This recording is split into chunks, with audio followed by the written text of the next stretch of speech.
हातकणंगले तालुक्यातील पूरग्रस्त गाव निलेवाडी ते चिकुर्डे धरण रस्त्यावर पूल आणि रस्ता व्हावा या मागणीसाठी निलेवाडी ग्रामस्थांनी आजपासून ग्रामपंचायतीसमोर बेमुदत उपोषण सुरू केलंय। दरम्यान शासनाचे प्रतिनिधी आणि लोकप्रतिनिधींनी उपोषण मागे घेण्याचा सल्ला ग्रामस्थांना दिला, परंतु लेखी आश्वासन जोपर्यंत मिळत नाही तोपर्यंत उपोषण सुरू राहणार असल्याचा इशारा ग्रामस्थांनी दिलाय। हातकणंगले तालुक्यातील निलेवाडी गावात पूर येतो। वारणा नदीच्या पुरामुळे दरवर्षी गावाचा बाहेरील संपर्क पूर्णपणे तुटतो। नागरिक, शालेय विद्यार्थी, रुग्ण, शेतकरी तसंच सर्वांना मोठ्या अडचणींचा सामना करावा लागतो। अनेक वेळा जनावरं, शेती आणि घराचं प्रचंड नुकसान होतं। सन 2019 आणि 2021 मधील महापुरात गावाला मोठा फटका बसला होता। त्यानंतर प्रशासनानं पूल आणि रस्ता उभारण्याचं आश्वासन दिलं होतं, मात्र आजपर्यंत संबंधित प्रशासनाकडून यावर कोणतीही ठोस कार्यवाही झालेली नाही।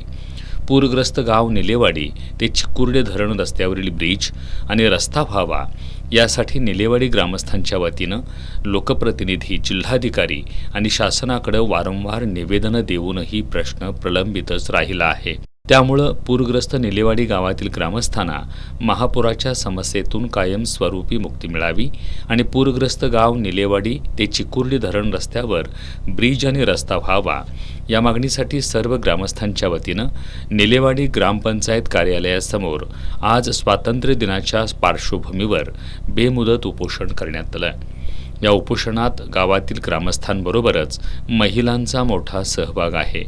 या कामाबाबत ठोस कार्यवाही होऊन लेखी आश्वासन जोपर्यंत मिळत नाही तोपर्यंत उपोषणावर ठाम असल्याचं उपोषणकर्ते सुभाष भापकर यांनी सांगितलं। सरकार जर ह्या कामासाठी एक 6 कोटीचं बजेट जर राहू शकत नसेल तर आज आमचा स्वातंत्र्य दिन का पारतंत्र्य दिन असं मला माझ्या मनाला वाटतंय आणि आम्ही कायमस्वरूपी तुमचं काम करीत असतो। पण माझ्यासारख्या सामान्य कार्यकर्त्यावर आज ही उपोषणची वेळ आली हे खरंच मी माझ्या गावच्या वतीनं दुर्दैव मानतो।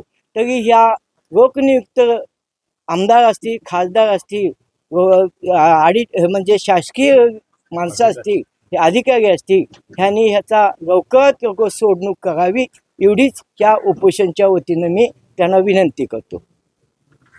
निवडणूक आली की लोकप्रतिनिधी आमच्याकडे मतं मागायला येतात, पण आमची ही महापुरातून कायमची सोडवणूक करायला मात्र पुढं कुणीही येत नाही। मरण पत्करणार पण उपोषण मागे घेणार नसल्याचा इशारा महिला उपोषणकर्त्यांनी दिला। मान नाही, आम्ही आपलं पूर आला की पोरं बाळे घ्यायची, 4 जनावर असतील ती घ्यायची आणि पारगाव शाळेत जाऊन राहायचं। 1 दिवस पोटाला आहे तर 2 दिवस नाही, भिकाऱ्यासारखी आमची अवस्था असून शेनी। आणि 1 वर्ष पूर आला की 10 वर्ष आमची निलेवाडीला काय पिकत नाही, सगळी नदीकडे न राहणं आमची। आम्ही खायचं काय? आता आम्ही म्हातारं झालो, आमचा विषय मिटला, आता ह्या तरुण पिढीचं काय व्हायचं, आमच्या मुलाबाळांचं काय व्हायचं? तर आमचं एकच म्हणणं आहे की आम्हाला पुनर्वसन तरी द्या, नाही फुल तरी द्या, कुठलं तरी द्या। वर्षाला आता आम्हाला पाहुणं काऊन गेले, तुम्ही वर्षाला तुमच्या गावाला पूर येतोय, तुमचं पुढारी आहेत का काय आहेत? मग पुढाऱ्याने वर नाही यायचं, ती आश्वासन फुकटची देऊन आम्हाला जायचं की ही करतो, ती करतो, अमुक करतो, हात जोडून उभा राहायचं, मतं द्या आम्हाला म्हणायचं। त्या वेळेलाच निलेवाडी कशी दिसते, निलेवाडीची माणसं कशी दिसतात? पुरातनं त्या आलमट्टीला लागल्यावर मग ही कुठे यायची तर कुणाकडे मतं मागायची तर काय करायचंय? आणि पोराबाळाची घेऊन आम्ही किती दिवस लोंबकाळ घेऊन फिरणार आहे? तर आमचं आता काय तर प्रशासनाने केलं तर चालेल, नाहीतर आम्ही इथं उपोषणाला बसणार, ह्या जागेला मेलं तर चालेल, आम्ही मागं हटणार नाही।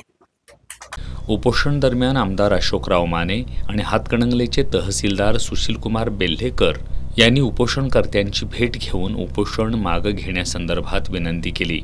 त्यानंतर तहसीलदार बेल्हेकर आणि आमदार अशोकराव माने यांनी जिल्हाधिकारी डॉक्टर विजय राठोड यांच्याशी फोनवर संपर्क साधून सोमवारी या संदर्भात जिल्हाधिकारी कार्यालयात बैठक घेऊन यावर तात्काळ तोडगा काढण्याचं आश्वासन दिल्याचं माने यांनी सांगितलं।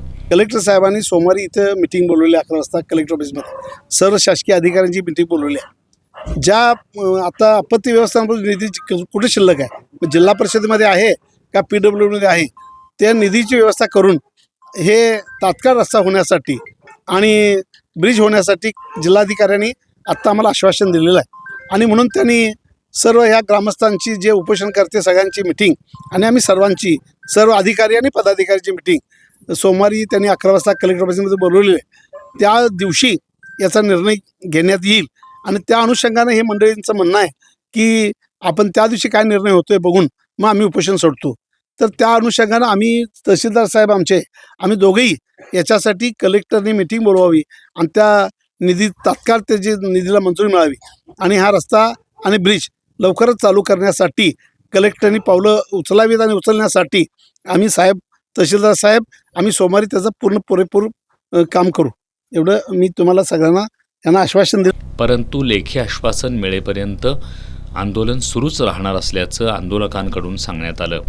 यावेळी उपोषण बसलेल्या निलेवाडी ग्रामस्थांना जिल्हा परिषद सदस्य शुभांगी कुंभार, पंचायत समिती सदस्य भरत पाटील यांच्यासह पारगाव आणि आसपासच्या गावातील ग्रामस्थांनी भेट देऊन पाठिंबा दिला.